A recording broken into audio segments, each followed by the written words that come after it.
masquerade ball, and I thought it has to be really twisted, because basically it's, if Dracula threw a masquerade ball, what would it be like? And so I thought it has to be really twisted and weird, and we have to have everything there, flamethrowers and jugglers and the high wire acts and tightrope walkers, and I wrote a veritable Cirque du Soleil. I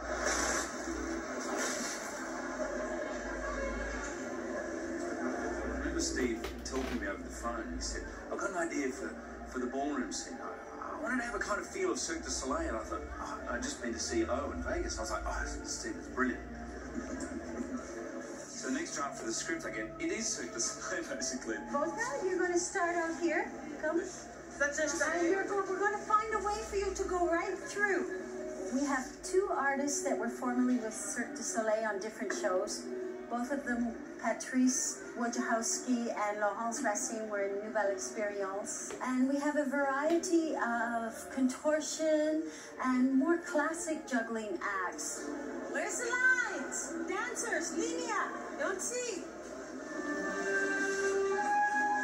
Deborah Brown, who basically choreographed all of the Cirque du Soleils, and we got her to come into Prague and figure that out for us, and it was great. She did a great job. Just like, she brought it to life. The first day I walked into the dancers audition and saw 100 dancers practicing, I was overwhelmed.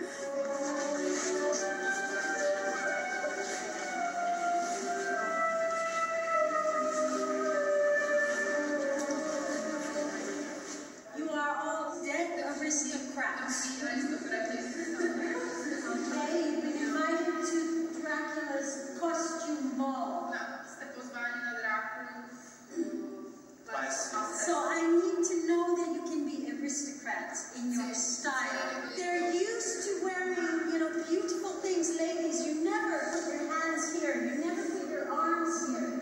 Arms must always have space. Very pretentious.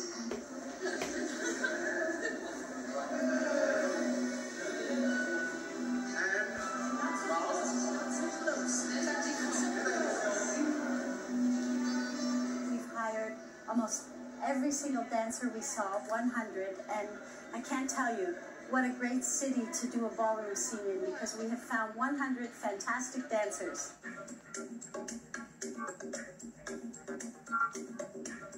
Also, we found 17 local circus artists.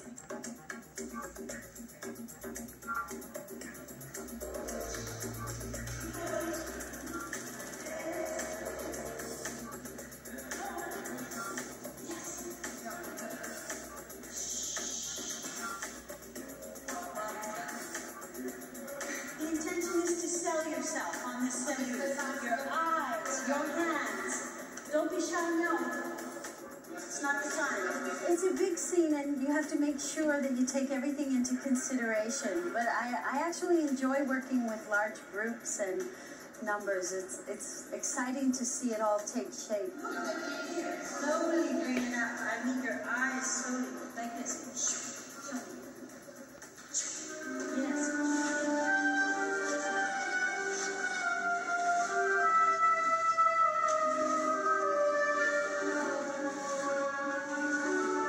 Actually, two different waltz rhythms that we have. The opening, which is a typical Viennese waltz. One a lot slower, Dracula's dance, where Dracula actually dances with Anna.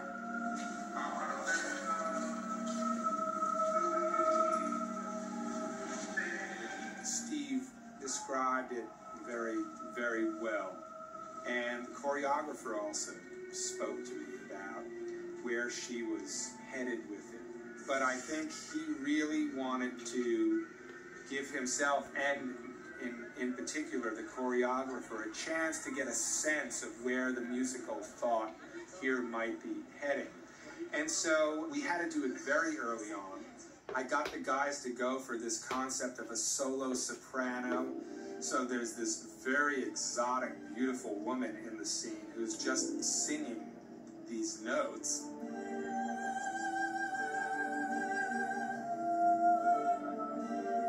But the thing you heard was literally maybe 6 or 7 tracks on a synthesizer. And playback. But that was just a guide track.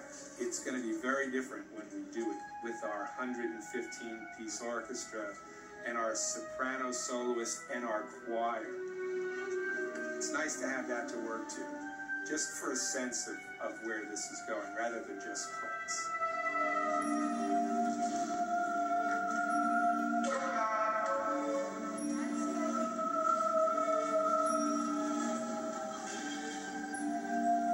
Actually, I danced a lot as a child and was extremely unathletic in any other way.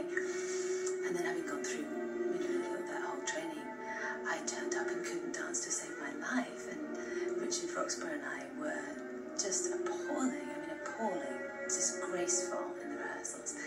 Plus, Richie just has a very funny face and was laughing mainly throughout the whole thing.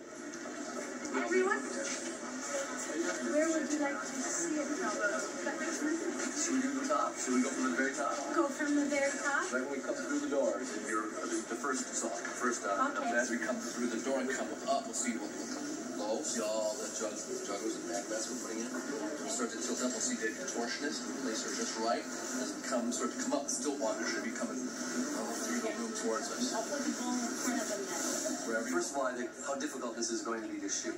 I never think about, oh, isn't this great that I wrote it, now it's going to be hit the celluloid now. I'm basically thinking, how the hell am I going to shoot all this stuff? Okay, so let's do one, let's just look at it from the beginning. Okay, so everyone, this is Stephen Summers, the director. Hi, everyone. Oh, Steve. This is our ballroom gang. Okay. All right.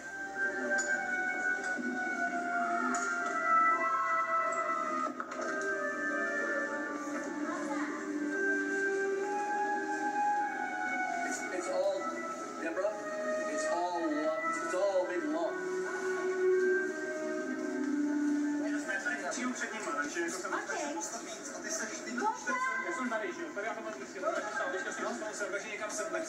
Okay. We rehearsed it in a very tight formation. Dancers, they have to be aware he's going to come through the window. Not aware. But obviously the camera they need people in certain places, so the dancers have had to be very flexible. So you have to tell the dancers, be careful because Bogda will pass in front of you. So they just have to be careful and go a little bit slower. Okay? The key is always to, try to take the film into the world that the story's about. Going to Eastern Europe, to Prague, which, 150 years ago when the story took place, it would have been Transylvania. You can't build St. Nicholas's Church, you can't pay for that sort of set. It really does make the film so distinctive and extremely special. If you duplicated this kind of set, it just wouldn't look real. No one would believe you. This is probably the most extraordinary building in Prague. Everything you can see on camera that is on the walls is it. I mean, we weren't allowed to add anything, not that we'd want to. Just the candles and the people and the orchestra and the nice lunch behind me. That's about it. How long did it take you to build this now? To build this set? 700 years. Everybody marked, here we go, and playback, and door! Really proud of what we did there. It was really remarkable. In fact, when you say Masquerade Ball, which part? There's so many different things that happen in that, and it's an enormous scene. And I'm trying to remember the number of days we filmed, but I'm still astounded by what was accomplished in there. It's still an amazing sort of work of art, and so to be allowed to use the National Treasure in that way, to sort of rampage through it with a film crew, is rare privilege that may not exist for too much longer. That was a really extraordinary set. I mean, partly because it was a real place. It was also, I think, the coldest I've ever been in my life. It was colder inside that church than it actually was outdoors, I think, because of the stone and everything. So I was mainly concerned with that. I'm glad that we had all the clothes.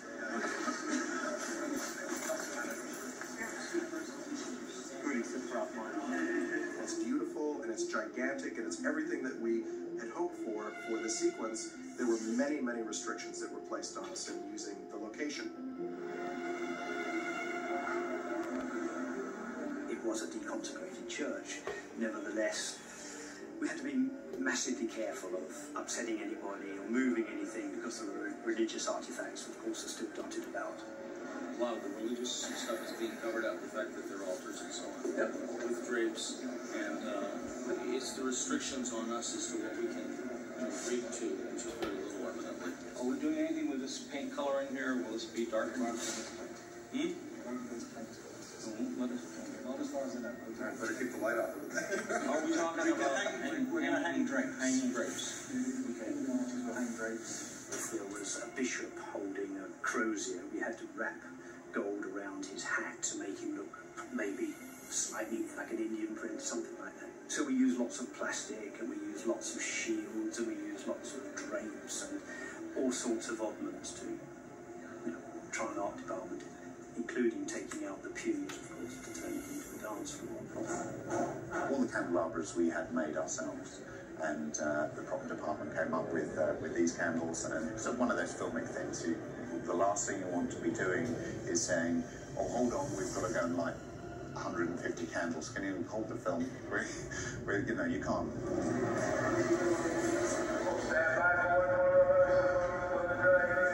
We never want them waiting for us. We want to be ahead of the game at all times. It looks fabulous when all the candles are lit. It really does. It looks superb, and of course it's also sensitive to where we are. So it's ideal. I don't know how the chemistry all came together. They got all excited about the script or the project, or working together. But to have the production designer Alan Cameron, and the cinematographer Alan Davio, and the costume designer Gabriella Pascucci, all three of them like at the top of their game. Just, I don't know, they magically all came together and just got it, and I think they've done their best work. And so here's the thing, if I'm shooting this way, and even back, I probably won't notice the two tables. Or if we do, we just move them back. Yeah, like this could be somewhere else. Yeah, absolutely. He's so enthusiastic and creative about it all that you sort of ratchet yourself up to try and get up to that level of energy, which is a great process. I'm just going to ask you, in the sense that is that a good thing for you, because then you don't have to...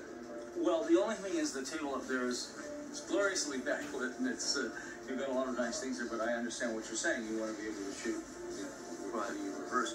So you have individual moments that you do really appreciate for themselves, but mostly when you go into a situation like that, it's pulling off the whole thing of making it a real place and putting people in there and letting their imaginations go wild. I think that is the real achievement for a cinematographer, and pointing at one individual thing or another usually is not it. In the end, what you really appreciate is it's all part of the magic. I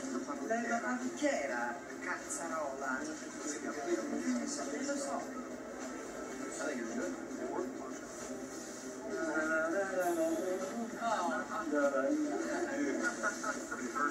You don't have to wrap it in, but yes, Van Helsing does have a marvellous costume. And I get stuck with the jester's outfit. This movie is interesting because I started that from the period, but I had the possibility to go with the fantasy. I can fly with the fantasy. That is important for me. There is a lot extra, and everybody is black, dark, gold. And Steven wanted that Anna was the surprise for help us, the color in this case.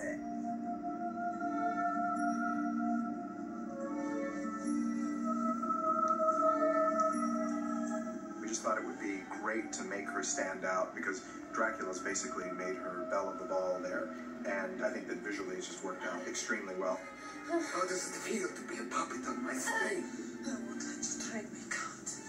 I have no intention of trading you. If I know Van Helsing, which I do, he's not planning on making a trade either. Neither of us has ever settled for half. Dracula swings her over, and this is where we see that Dracula has no reflection in a mirror. And by the way, we may notice that no one else in the entire ballroom has a reflection either. In this stuff with the mirror, is it going to be me in a blue thong, spray painted blue? Yes, we'll do one take with you in a blue thong. That's good. That's right, isn't it? That's correct. That is correct. With blue contact lenses. Yes, the blue thought. Nothing else, just the blue thought. We want to do one take like that, and then the other. Like that.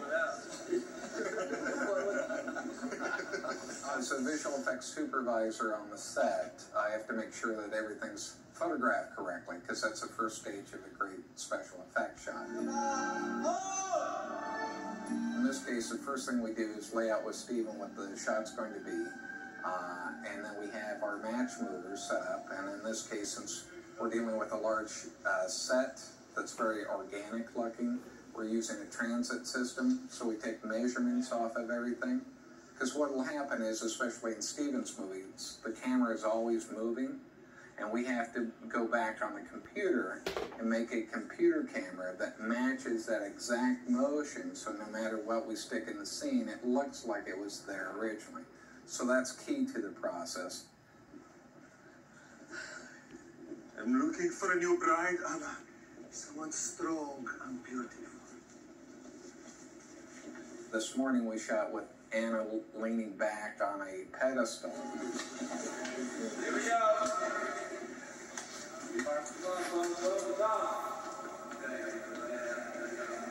Playback. And so we'll remove that pedestal and it'll look like she's floating in midair as Dracula's holding on to her. And of course you only see her reflection in it, even though you're seeing them both in the foreground. And we boom back and we end up seeing all these other dancers in that same scene. Don't we make a lovely couple? Oh my God. I'm looking for a new bride, Anna. Someone strong and beautiful. So we photographed that with all that action, including seeing the camera in the mirror. And then we photograph with just Kate doing her move as if she's dancing by herself. And we'll use bits and pieces of her to paint back in where Richard was holding her. And then we also shot what we call a clean plate without anybody in the scene, because we have to go through and paint out where all the other dancers are as well. So in the finished scene, she'll be dancing by herself. So that means that we have to replace everything in the mirror. Okay, here we go. Let's do it. So let's cut that out. She says, you have no heartbeat, and then you go down. Perfect. This is a really fun shot to work on, where Dracula's just dipped Anna, and his mouth kind of distends and, and opens and reveals these big vampire fangs. We are going to be integrating CG elements on a live-action face. We have tracking markers on the face. With those dots, we can track those and animate a 3D mesh to that face. We kind of capture the kind of same rotation and motion that's happening in the live-action plate. It's a 2D background plate, but then the actual elements themselves have to be generated in 3 dimensions. So the mesh itself is a 3D recreation of the face. The jaw is then modeled based on kind of connecting these points in space. So in the actual composite, what we're able to do is kind of track a mesh onto this plate and stretch the mouth open using kind of a deformation. So you can kind of grab points on this mesh and open it or animate it however you want, kind of slide it around. The mouth inside actually is a separate piece which has been modeled and rendered and animated. So once that render is completed, then I can slide it into this composite underneath this mouth, kind of reveal it as we move these points of the face around.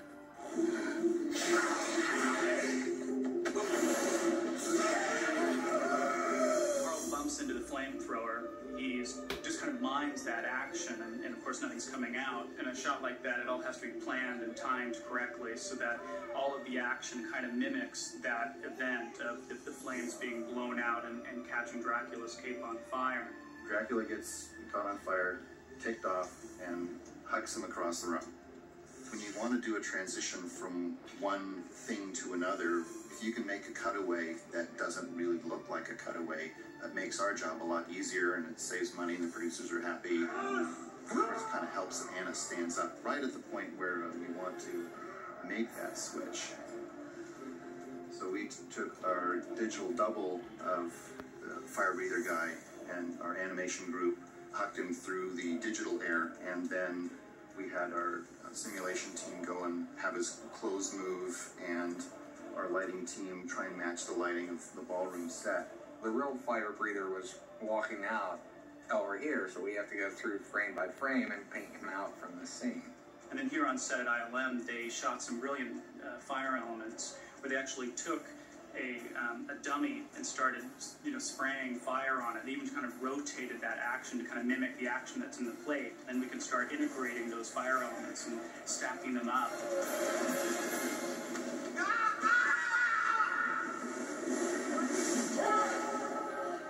We couldn't put any sort of rigging in there that would allow us to accomplish the trapeze work that we wanted to do, because Deborah was in fact prepared, and what we initially set out to do was to do all of the trapeze work live on the location, but the restrictions of the location required that we move to visual effects. This is his point of view, so you can look right down. Not right in line, try to look right above him. He's coming in, he's rocking in, he's grab you and fly up, so I think he's got, well, brace yourself and throw back, maybe.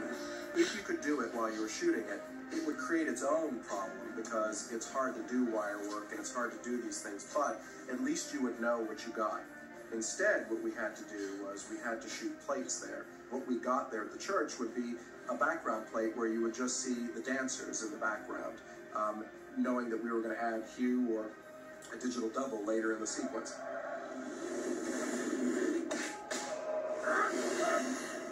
There was some storyboarding. There were a couple of shots that were previs, the shot where he basically off-screen hits the trapeze artist and then he goes off on the trapeze. That shot was pre-visualized. Pre-visualization is something that you do on a computer ahead of time to sort of work out exactly what the shot is.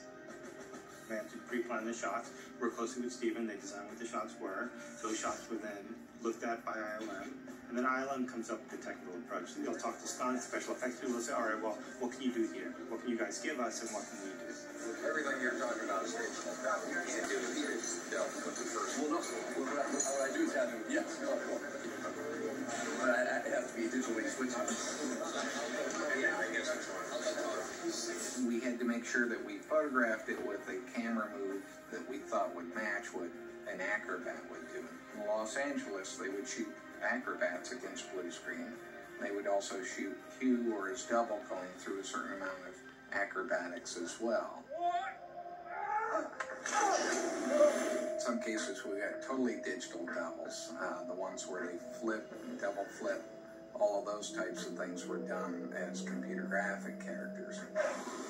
We had cases where Hugh would swing up the camera, in slow motion, he'd turn around, the blades pop out, so he's going to cut this thing. Well, Hugh's not actually holding on to anything, so we have to add the blade popping out in his hand. He starts to turn, so that was done on wires against blue screen, overcranked. Now, one of the problems you run into is he's actually supported by a wire here, not actually holding on. So in some cases, we have to kind of cut off his real arm, the image of his real arm, and pivot it, so it looks like he's truly holding on his body with the one arm.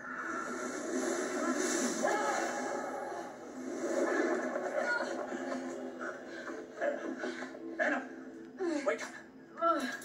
The scene where Kate gets picked up by Van Helsing, that's all digital doubles in that particular scene.